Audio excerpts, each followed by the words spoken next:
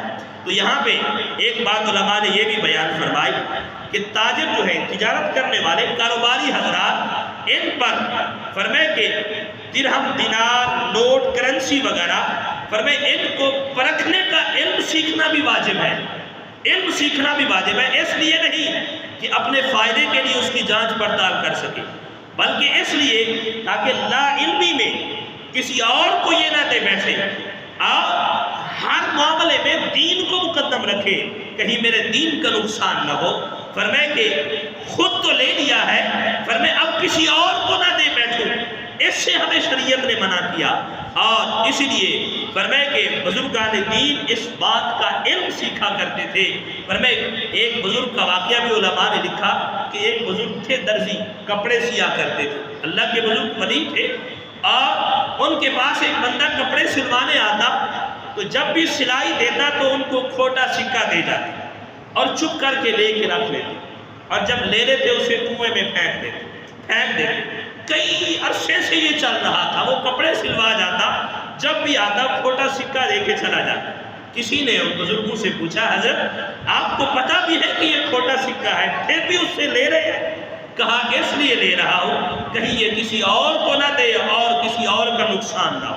فرمائے کہ نقصان نہ ہو، اور اس کو کنویں میں اس لیے پھینک دیتا ہوں تاکہ کوئی اسے اور استعمال نہ کر سکے، اتنی احتیاط کرتے۔ اور ہم تو کوشش کرتے ہیں، فرمایا کہ اگر 1000 کا 500 کا نکلی آ بھی گیا، چلو کوئی نہیں، یہاں پہ ہمارے پاس دھوکے سے آ بھی گیا ہے تو ہم کسی اور کو چونا لگائیں۔ فرمایا کہ یہ نیت کیسی ہے؟ ایک نے تو ہمیں دھوکہ دیا ہے، ہم آگے کی سوچتے ہم کسی اور کو دھوکہ دیں گے۔ پتہ ہے کتنا بڑا گناہ کرتے ہم، ایک تو جھوٹ بولا، دوسرا دھوکہ دیا۔ فرمائے دو گناہ اپنے نامہ اعمال میں رکھے، اور جب تک وہ آگے چلے گا وہ گناہ ہمارے نامہ اعمال میں لکھا جاتا رہے۔ اس لیے نبی علیہ السلام نے ارشاد فرمایا ان چیزوں سے ہمیں بچنا ہے، ان چیزوں سے بچنا ہے۔ اور یہاں پہ راہ خدا میں ایک مجاہد جہاد کر رہے تھے، مجاہد بزرگ تھے، اللہ کی راہ میں جہاد کر رہے ہیں، کافروں کے خلاف جنگ لڑ رہے تھے، اور ان کے پاس ایک تلوار ہے، گھوڑا ہے، گھوڑے پہ اوپر سوار ہوئے۔ فرمائے کہ میدان جنگ تھا، سامنے کافر ہے، تلوار اٹھائی کہ حملہ کروں، اس کافر کو ماروں۔ اور جیسے ہی کافر کے قریب پہنچے گھوڑا لڑکھڑا گیا، حملہ ناکام ہو گیا۔ فرمائے کافر کو نہ مار سکے، دوبارہ مڑے، پھر کوشش کی جا کے ماروں۔ جیسے ہی کافر کے سامنے جاتے ہیں گھوڑا پھر لڑکھڑا گیا۔ فرمائے کہ پھر بھی نہ مار سکے، 3 مرتبہ کوشش کی، تیسری مرتبہ گھوڑا بھاگ گیا۔ فرمائے حملہ نہ کر سکے، کافر کو نہ مار سکے، بڑے پریشان ہوئے۔ کبھی بھی ایسا نہیں ہوا، میدان جنگ میں میرے گھوڑے نے کبھی ایسا نہیں کیا، اور فرمائے کہ آج ایسا کیوں ہو رہا ہے؟ بڑے پریشان ہو کر جب اپنے خیمے میں آئے تو فرماتے ہیں میں ٹیک لگا کے فرمائے کہ سو گیا، آنکھ لگی تو خواب میں دیکھ رہا تھا میرا گھوڑا سامنے کھڑا، وہ گھوڑا مجھ سے مخاطب ہے، پتا ہے تجھے آج تو کافروں پہ حملہ کیوں نہیں کر سکا؟ آج فرمائے تو کافر کو مار کیوں نہیں سکا؟ اور میں لڑکھڑا کیوں جاتا تھا؟ کل جب تو نے میرے لیے چارہ لیا تھا نا، گھاس لیا تھا، اور جو گھاس بیچنے والے کو پیسے دیے تھے اس میں 1 درہم جو تھا وہ کھوٹا سکہ تھا، نقلی تھا، اصل نہیں تھا۔ یہ اس کے گناہ کی وجہ سے اللہ نے تجھ سے یہ طاقت واپس لے لی ہے۔ فرماتے ہیں جیسے ہی فرمائے یہ خیال آیا، فوراً آنکھ کھلی، دوڑے اور گئے اس گھاس بیچنے والے کے پاس، پہلے تو اس سے معافی مانگی، پھر وہ کھوٹا سکہ واپس لیا، اس کی جگہ اور دیا، کہا اس کی وجہ سے میرے جہاد کے راستے میں یہ رکاوٹ بن رہا تھا۔ اور اگر اسی بات کو مد نظر رکھتے ہوئے ہم غور کریں کہ یار ہم کہاں تک یہ معاملات کرتے ہوئے ہم سے کتنی باتیں ایسی ہوتی ہیں، اور پھر ہم سوچتے ہیں نماز پڑھ رہے، دنیا کا خیال آ رہا، نماز پڑھ رہے، فرمائے کہ ہمیں سکون نہیں مل رہا، دعا مانگتے ہیں، ہماری دعا قبول نہیں ہو رہی۔ ذرا اکیلے میں بیٹھ کر کبھی یہ بھی تو سوچے کہ ہم نے کتنے دھوکے دیے، کتنے جھوٹ بولے، کتنے معاملات میں ہم نے ظلم کیا ہے۔ تو یہ باتیں جب ذہن میں آئیں گی یقیناً سب کچھ فرمائے سامنے نظر آئے گا، سامنے نظر آئے گا کہ یہی وہ چیزیں ہیں جو ہماری عبادت کی قبولیت میں رکاوٹ بنی ہوئی، جو ہمارے سکون میں رکاوٹ بنی ہوئی۔ تو اس لیے فرمایا کہ جس کا نقصان صرف صاحب معاملہ کے ساتھ ہے، یہ دوسری قسم کا ظلم ہے۔ ہر وہ بات جس کے سبب معاملہ کرنے والے کو نقصان پہنچے، یہ ظلم ہے۔ اور عدل یہ ہے کہ اپنے کسی مسلمان بھائی کو نقصان نہ پہنچائے، بلکہ جو چیز اپنے لیے پسند کرے وہی اپنے مسلمان بھائی کے لیے پسند کرے۔ یہ عدل ہے، یہی انصاف ہے۔ اور دوسری بات یہ کہ سامان بیچتے ہیں، اس کی جھوٹی تعریف کرتے ہیں، اس میں وہ صفات نہیں ہے، وہ باتیں نہیں پائی جاتی، لیکن پھر بھی اس کی تعریف اور صفات بڑھا چڑھا کر بیان کرتے ہیں۔ فرمایا کہ اس کے اندر یہ ہے۔ آپ تو فرمایا کہ اگر تو خریدار نے اسے قبول کر لیا، ایک تو آپ نے جھوٹ بولا، جھوٹ کا گناہ، دوسرا فرمایا خریدار نے اگر وہ چیز لے لی تو پھر دھوکہ بھی ہے، اس کے ساتھ دھوکہ بھی ہے۔ ایک چیز کو بیچنے کے ساتھ دو گناہ بھی کر رہا۔ پھر ہم کہتے ہیں کہ ہم رزق حلال کما رہے ہیں، محنت کر رہے ہیں، اب محنت کے اندر آپ نے گناہ بھی شامل کر لیے، فرمایا دھوکہ بھی شامل ہے، جھوٹ بھی شامل ہے۔ اور جب انسان جھوٹ اور دھوکے کے ذریعے کوئی چیز بیچتا ہے تو اللہ تبارک و تعالیٰ اس چیز سے برکت کو اٹھا لیتا ہے۔ ظاہری دنیا کا نفع تو مل جاتا ہے لیکن برکت ختم ہو جاتی ہے۔ اس لیے اللہ رب العالمین نے ارشاد فرمایا ما يلفظ من قول الا لديه رقیب عتید، کوئی بات بھی فرمایا زبان سے نہیں نکلتی، ہمارے محافظ بیٹھے ہوئے لکھنے کے، وہ لکھ لیتے ہیں۔ اب فرمائے کہ اس لیے سامان کی جھوٹی تعریف بھی بیان نہیں کرنی چاہیے۔ فرمائے سامان بیچنے کے لیے ایک تو یہ جھوٹی تعریف، اور دوسری بات جھوٹی قسم بھی نہیں کھانی چاہیے سامان بیچتے ہوئے۔ فرمائے کہ ہرگز قسم نہ کھائے، کیونکہ اگر قسم جھوٹی ہوئی تو یہ یمین غموس ہے۔ اس کو قسم کی 3 قسمیں علماء نے بیان فرمائی، ایک یمین قسم غموس، دوسری یمین لغو ہے، تیسری یمین منعقدہ۔ اگر یمین غموس جھوٹی قسم کھائی اور حقیقتاً وہ ہے بھی ایسی جیسی وہ کر رہا ہے، وہ چیز ہے ہی نہیں جس کی یہ قسمیں کھا رہا، تو اب اس کے لیے توبہ کرنا بھی فرض ہے، واجب ہو گیا۔ یہ گناہ کبیرہ کیا اس نے، اب اس پر توبہ فرمائے کہ فرض ہو جائے گی۔ اور اگر یمین لغو ہے تو اس پر جو ہے اس کا کفارہ نہیں ہے، اگر یمین منعقدہ ہے تو پھر اس پر کفارہ بھی ہوتا ہے۔ تو فرمایا اس لیے جھوٹی قسم کھا کر اگر ان میں سے کوئی قسم بھی نہیں ہے تو پھر بھی ایک دنیا کا سامان بیچنے کے لیے تو نے اللہ کا نام کی قسم کھائی ہے، اللہ کے نام کی قسم کھائی ہے۔ کیا رب کا نام صرف اسی لیے ہے کہ حقیر دنیا کو بیچنے کے لیے تو اس کے نام کی قسمیں کھائے؟ اس سے بھی منع فرمایا گیا۔ نبی علیہ السلام نے ارشاد فرمایا ویل للتاجر من بلا، فرمایا کہ تاجر کے لیے ان الفاظ میں بھی ہلاکت ہے۔ اگر کسی نے کوئی بات پوچھی، ہاں جی بالکل ایسے ہی ہے، حقیقت میں وہ ایسے نہیں تھی، ہاں جی بالکل ٹھیک ہے، من بلا جس نے کہا ہاں جی بس ایسے ہی ہے، اور واللہ کسی نے کہا یہ چیز ایسی ہے، اللہ کی قسم ایسی ہے، حقیقت میں ایسی نہیں تھی۔ فرمایا کہ نبی علیہ السلام نے فرمایا جو تاجر تجارت کرنے والا، جو سامان بیچنے والا دکاندار ہے کوئی بھی، اگر اس طرح کی قسم کھاتا ہے یا اس طرح کے الفاظ بولتا ہے اس کے لیے ہلاکت ہے۔ اور نبی پاک صلی اللہ علیہ وسلم نے ارشاد فرمایا الیمین الکاذبۃ منفقۃ للسعلۃ ممحقۃ للبرکہ، جھوٹی قسم سامان کو بچوا دیتی ہے، سامان تو بک جاتا ہے لیکن اللہ تعالیٰ اس کی سامان سے جو پیسے کمائے ہیں اس سے برکت اٹھا لیتا ہے۔ اور نبی پاک صلی اللہ علیہ وسلم نے فرمایا ثلاثۃ لا ينظر اللہ الیہم یوم القیامہ، فرمایا 3 بندے ایسے ہیں، 3 قسم کے لوگ ایسے ہیں قیامت والے دن اللہ تعالیٰ ان پر نظر رحمت نہیں کرے گا، ان کی طرف دیکھے گا بھی نہیں۔ وہ کون ہے؟ فرمایا عتل مستکبر، فرمایا کہ ایک سخت مزاج متکبر، تکبر کرنے والا۔ اور فرمایا دوسرا نبی علیہ السلام نے فرمایا کہ وَمَنَّانٌ بِعَطِيَّتِهِ، فرمایا کسی کو دیا ہے پھر بار بار احسان جتائیے، میں نے تو تجھے دیا تھا، اگر میں نہ دیتا تو تیرا کیا بنتا، اور لوگوں کے سامنے یہ احسان جتائے۔ فرمائے کہ اللہ رب العالمین قیامت والے دن اس بندے کی طرف نظر بھی نہیں کرے گا۔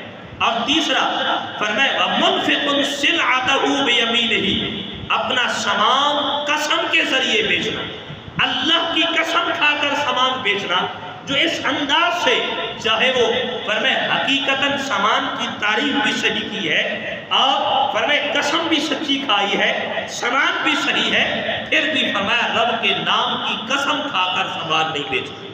اور جس نے ایسا کیا ہے قیامت والے دن اللہ تعالیٰ اس پر نظر نہیں کرے گا۔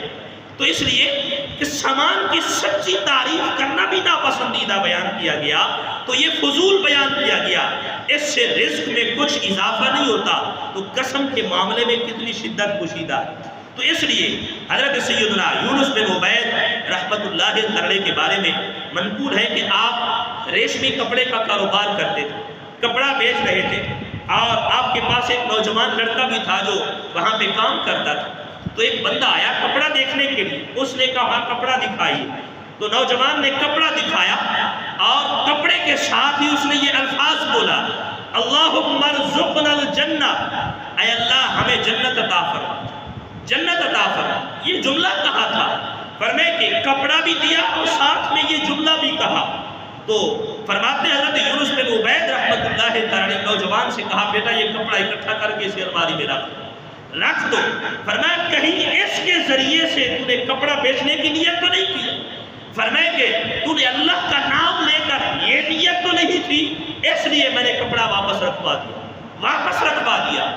وہ لوگ کیسے تھے کہ ہر معاملے میں دین کو آگے رکھتے تھے، کہیں دین کے معاملے میں ہماری یہ کیفیت نہ ہو کہ ہم نے نام اللہ کا لیا ہے، قسم اللہ کی دی ہے اور دعا رب سے مانگی ہے، فرمائے پھر ہم دنیا کا مال بیچیں، ایسی بات نہیں ہے، فرمائے اس کو رکھ دو۔ تو اتنی احتیاط کیا کرتے تھے، اس لیے فرمایا کوئی بھی چیز بیچے تو اس میں جو عیب ہے چیز کے وہ بیان کرے۔ نبی علیہ السلام کی بارگاہ میں ایک صحابی ہے حضرت سیدنا جریر، نبی پاک صلی اللہ علیہ وسلم کی بارگاہ میں آئے اور اسلام پر بیعت کی، اور جب جانے لگے تو نبی علیہ السلام نے ان کا کپڑا کھینچ کے فرمائے کہا ہر مسلمان کے ساتھ خیر خواہی کو بھی فرمائے شرط قرار دیا کہ ہر مسلمان کے ساتھ یہ بیعت جو تمہیں کی ہے اسلام پر، یہ اس شرط پر ہے کہ ہر مسلمان کے ساتھ خیر خواہی کرے۔